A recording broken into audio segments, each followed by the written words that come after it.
しなみを揃えてゆこうお互いを信じ合う5人の仲間まるでスファイブに預けた命飛ぶぜ宇宙の果てまでもみんなの笑顔も持ち帰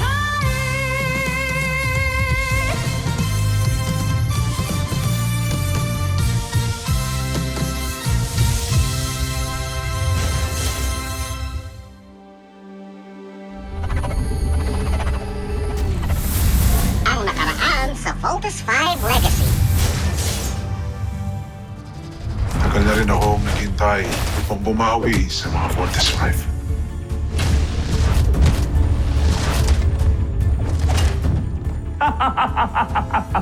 Bakit pa tayo tumigil? Hindi ko pa kayo papatay. Plano ko kayong pihagi at ialay sa aming emperador na si Zambuchi. Game over na ata tayo. No, team. It's not yet over. Oktuan, bilis! Tulungan mo ako i-hack yung control panel para mag-work sa kabila. Para makakataka sila, kuya. Akala mo maiisahan mo. May quantum firewall lahat ang computer system dito. Hindi mo basta-basta malalagyan ng virus ang EVF mainframe. Ay, wala hindi gumagana. Hindi ko pwedeng bigoin si Teresa Masyado.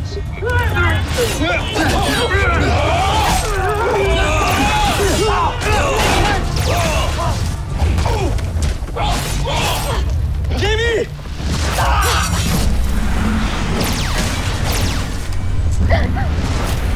Paano nila nagawa yun?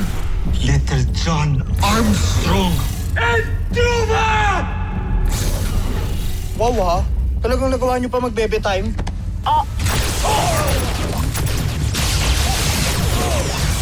Pinunong Rothgar.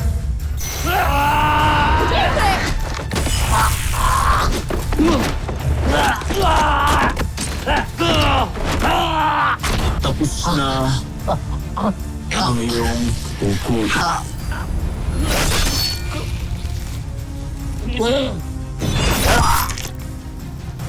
He doesn't love you, Jamie. He does. Hindi ka niya pakakawalan. Kaya sana, ako na lang talaga mahalin mo. Ang galing yung mga yan. May incoming transmission. At sino naman yung mukhang weirdo na night na yan?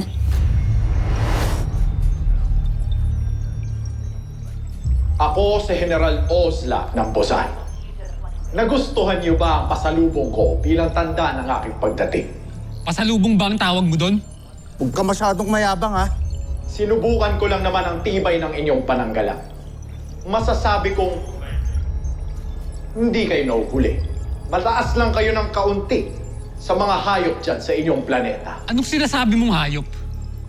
Sino ba sa atin ang tinutubuan na sungay? Di ba't kayo? Natutuwa ako sa tapang ninyo, pero walang silbi sa akin yan. Gusto ko lang ipaalam sa inyo na ako ang wawasa kay Voltes 5. At mapapasailalim ang mundo ninyo sa Busan. Tandaan ninyo ang mga binitawan kong salita. Hoy, Blue Kalabaw, bumalik ka rito! Dr. Hook, habulin namin siya. Let's go, team. Teka, sandali!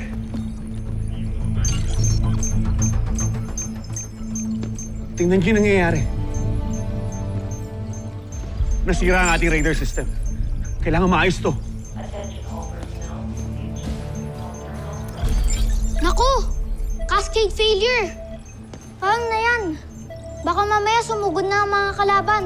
Tapos hindi natin sila madedetect. Para tayong bulag na walang kalaban-laban. May kinalaman kaya yung oslak na yun dito? Mukhang ganun na nga.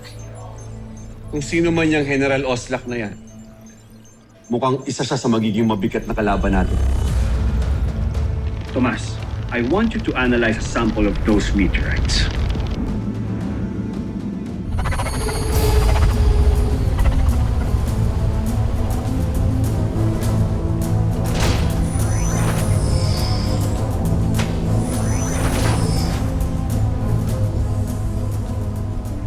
Bakit ganito? Wala man lang sumalubong sa aking pagdating.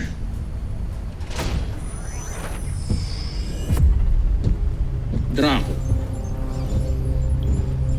Ganito ba kayo tumrato ng kapwa niyong general? Ni wala kayong salubong na pagpugay sa akin. Hindi niyo ba alam na ang emperador mismo ang nagpadala sa akin dito? Hindi hiningi ni Prinsipe Zardos ang iyong tulong. Hindi rin opisyal ang iyong pagdating kaya't walang dapat ipagdiwang.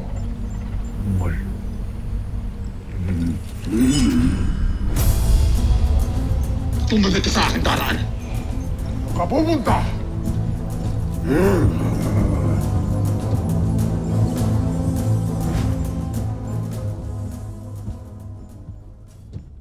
General Oslak, di mo ba alam na isang kabastusan ang umarap sa prinsipe na nakatakip ang muka? Hindi mo ba ako narinig? Sabi ko, huwag kang bastos! Tumigil ka! Hindi ko kailangan sumunod sa'yo. Nahamon kita. Ako pa ang hinamon mo, Draco. Sige, bumunot ka nang makita ng lahat kung sinong mas matibay sa atin.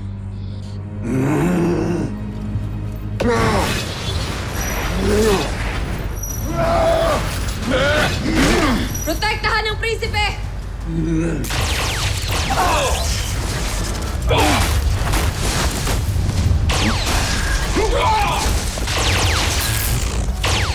Draco, kumalmat ka, hayaan mo siya, Draco.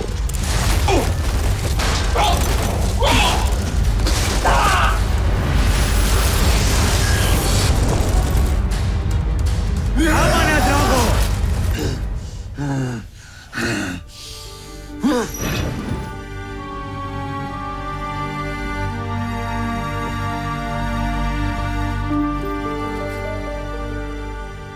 Ipagpaumanhin niyo ang aking kagaspangan, kamahalan. Nais ko lamang ipakita sa inyo ang tibay ng aking baluti.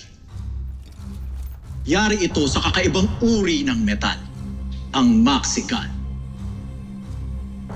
Isa sa mga pinakamatibay na bakal sa buong kalawakan. Kung makakagawa tayo ng mga beast fighter gamit ang ganitong klaseng material, kahit ang laser sword ni Voltes 5 ay hindi kakayaning masakin ito.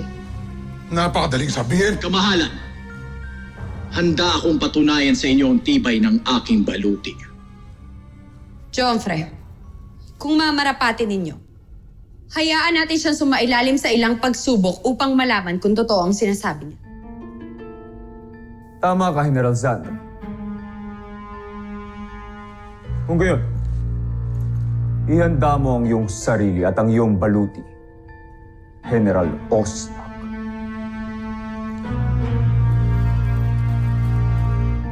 Kahit ano pang pagsubok yan, Ay kakayanin ko, Joffre.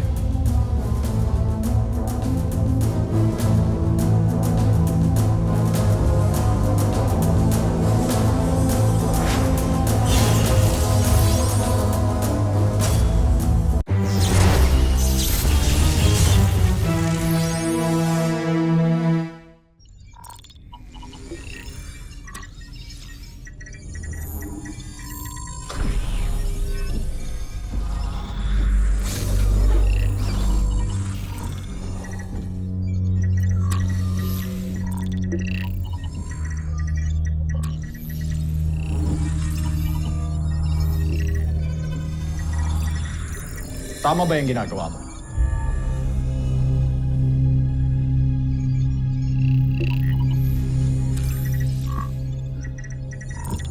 Tabi.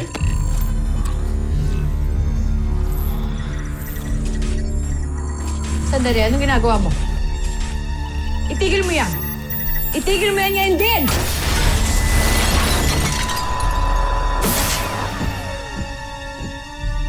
Tingnan mo yung ginawa mo. Ano? Bakit ako ang sisisihin mo? Hindi mo ako dapat pinapakailaman. Tungkulin namin bilang general ni Prinsipe Zardos ang paggawa sa mga beast fighter na iintindihan mo. Baka nakakalimutan mo na ako ang pinadala ng emperador dito. Walang may mas mataas na katungkulan kundi ang prinsipe lamang. Kaya gagawin ko ang lahat ng naising ko. Naiintindihan mo? Truba! Sumusobra ka na. Wala kang karapatan para pagsalitaan ng mga taga rito ng ganyan. Dahil hindi mo alam ang pagpapatakbo dito! Pagpapatakbo ka mo? Sabihin mo nga sa akin, paano nyo pinapatakbo ang lugar na ito? Dahil gusto kong malaman kung bakit puro palpak ang mga beast fighter na binubuo ninyo. Kaya siguro akong pinadala ng emperador.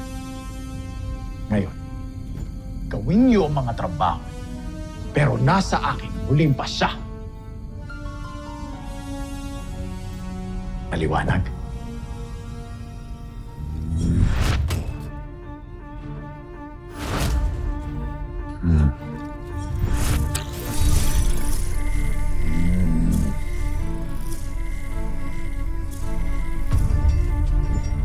Tabi! Hindi lang dahil kay Jove. Tuturukin ko yung oslak na yan.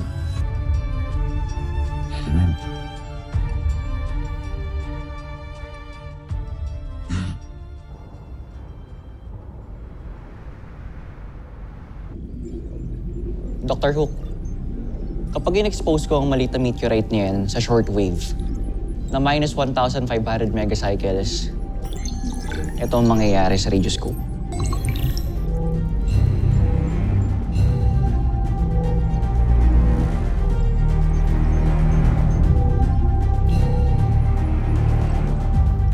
Ibig sabihin malakas ang electromagnetic radiation ng mga bulalakaw. Ngayon naiintindihan ko na kung bakit hindi nag-work ang ating mga radar. Dahil sa lakas ng electromagnetic radiation ng mga bulalakaw na bumagsak sa Camp Big Falcon. It should be enough to cause interference with our radar system. Now listen. It is important to remove the remaining debris from the camp's perimeter immediately. Copy, Dr. Hook. Hindi lang pala puro yabang yan, General Ostak na yan. He's a brilliant scientist too.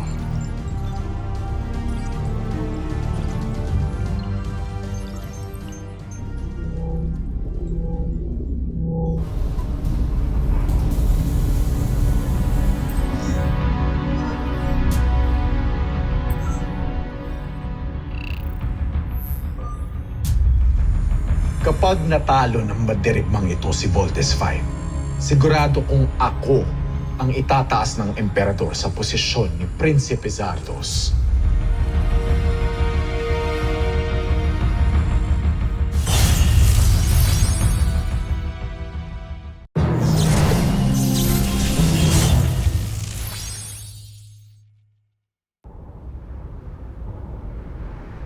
Let's take a picture. Smile. Mas bigger. Bakit? Anong bakit? Bigger. Hindi. Smile naman ako ah. Alright. Wait, someone's calling. Hello? Okay, sige. Papunta na ako dyan. Steve, I'm sorry pero hinahanap na ako sa Rad Center. But thank you for having dinner with me. Na-miss ko to. Thanks, Ava.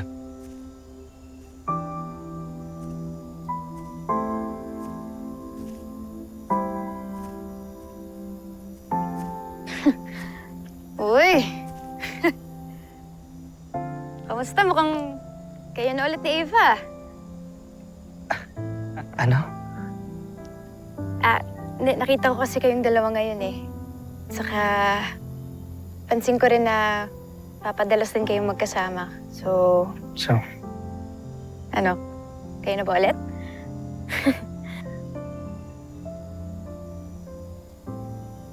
I don't know why you're asking this. Garrett, sorry. Yeah, tama ka. My bad. Sige. Muna na ako ah.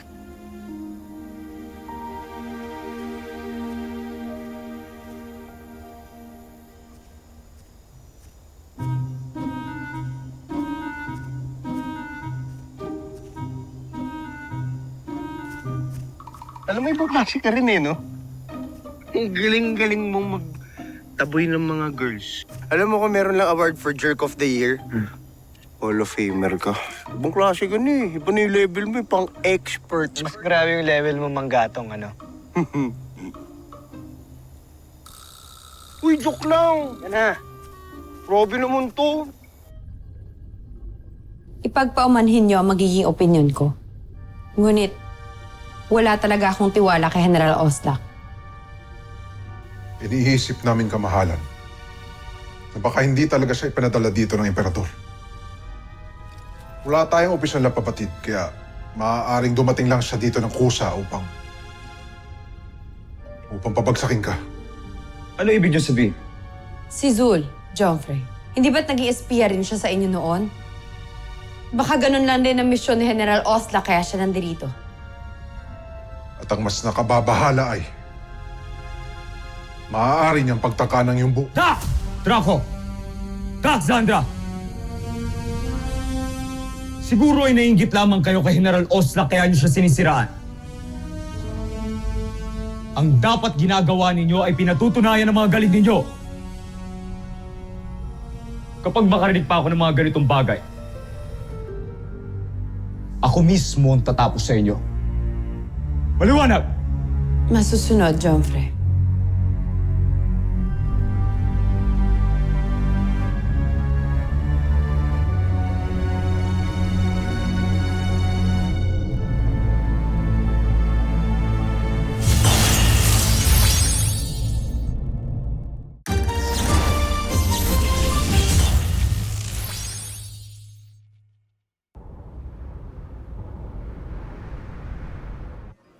Tinanong ka pa talaga?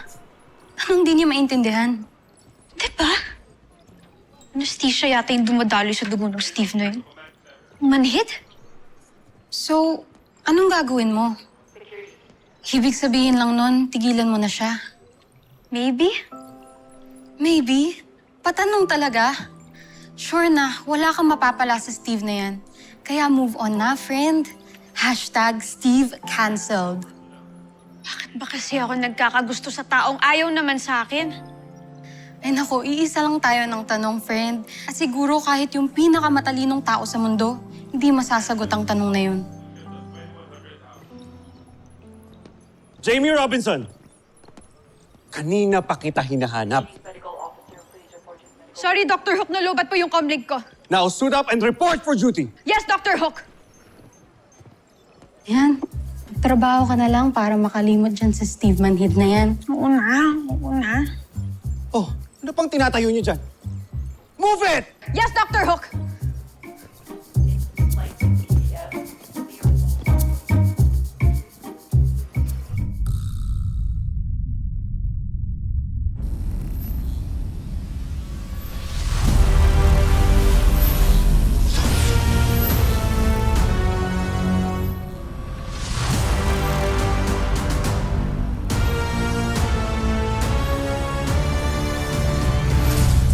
Baka sa inyong mukha na naintriga kayo sa ating bagong peace fighter.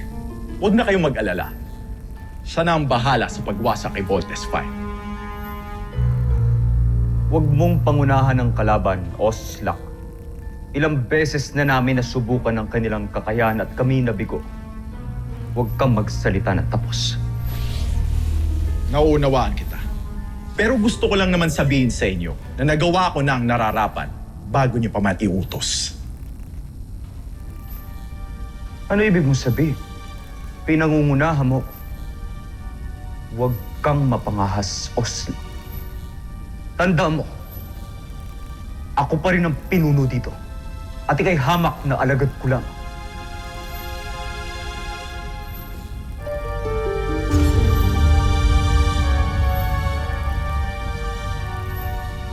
Joffrey,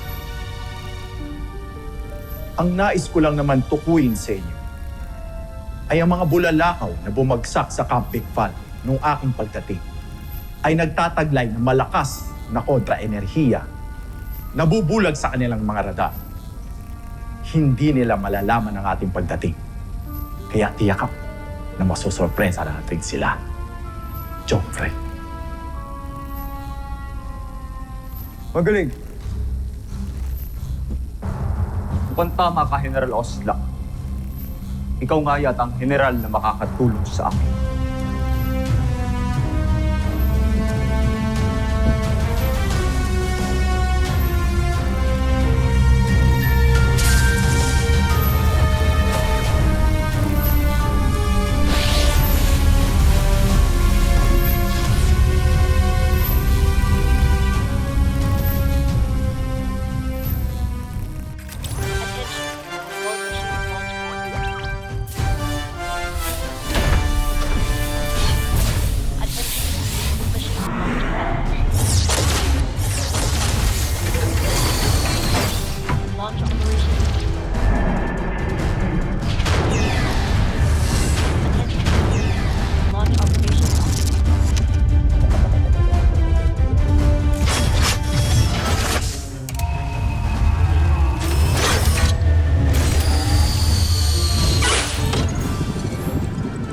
The objective of your mission is to destroy the meteorite surrounding the Camp Big Falcon.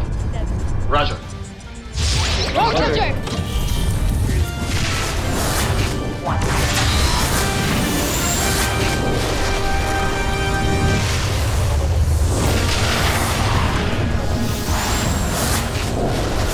Skyrocket!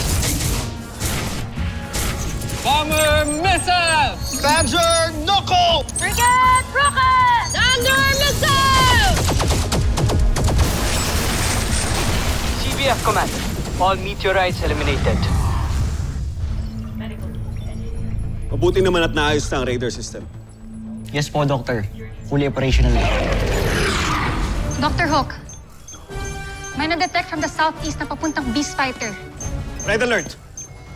Police team, may incoming Beast Fighter. Southeast Vector 243. Salubungin nyo na!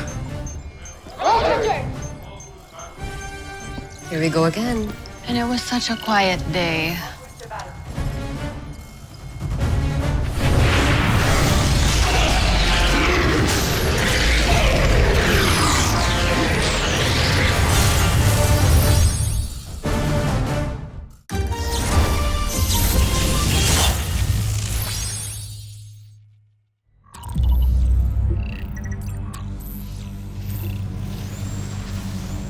Anong nangyayari? Paano nalaman ni Voltes 5 na nandito tayo? Kancho Aida. Nalalaman ka bang electromagnetic radiation, Osla? Wala namang kwenta.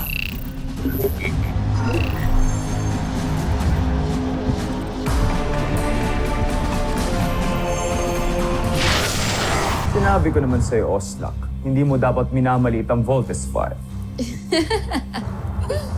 Akala ko ba'y susurpresahin mo sila, General? Bakit parang ikaw pa yata ang nasurpresa?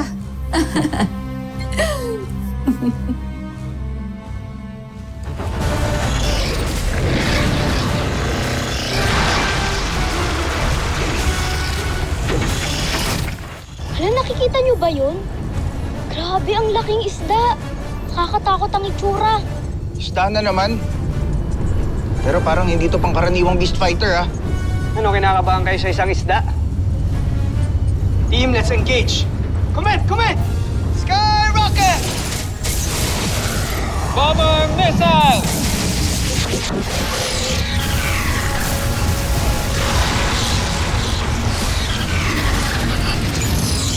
Thunder missile!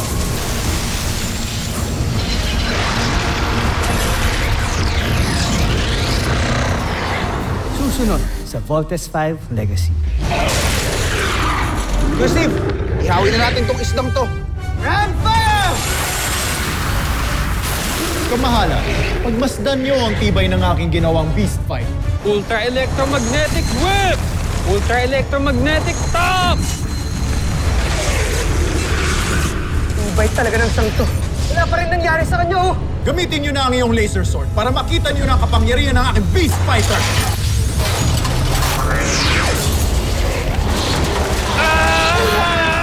Magpaalam ka na, Voltes 5. Katapusan mo na!